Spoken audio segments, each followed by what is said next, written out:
Troisième type de dosage, le dosage colorimétrique. Comment déterminer le point équivalent? Eh bien, si on veut repérer l'équivalence à l'aide d'un indicateur coloré, eh bien, cet indicateur coloré doit être un couple acide-base dont les deux espèces n'ont pas la même teinte.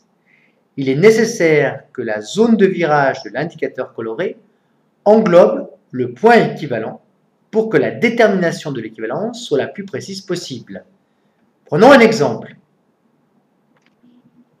Voici sur cette image différents indicateurs colorés avec la teinte qu'ils prennent en fonction du pH de la solution.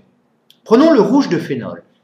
Eh bien, de pH 0 jusqu'à pH environ 7, il va teinter la solution en jaune, puis de pH 8 à pH 14, il va teinter la solution en rouge, et entre 7 et 8, eh bien, la solution sera teintée de couleur rose, qui est le mélange du jaune ici et du rouge. Bien.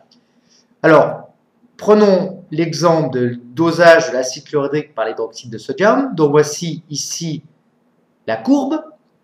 Quel est l'indicateur qu'il va falloir utiliser, indicateur coloré qu'il va falloir utiliser pour repérer l'équivalence, c'est-à-dire pour repérer le brusque changement de teinte au passage de l'équivalence?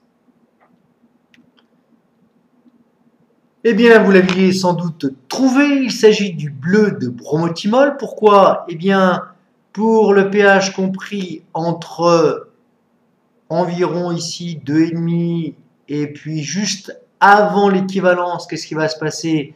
Eh bien, on aura une solution qui sera de couleur jaune.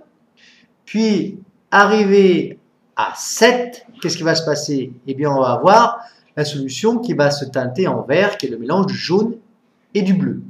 Donc, dès que la solution se teinte en vert, eh bien, on sait qu'on se trouve à l'équivalence et on relève à ce moment-là le volume de base versé,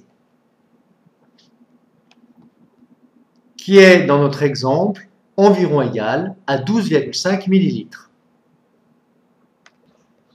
En conclusion, toujours prendre un indicateur coloré dont la zone de virage englobe le pH à l'équivalence.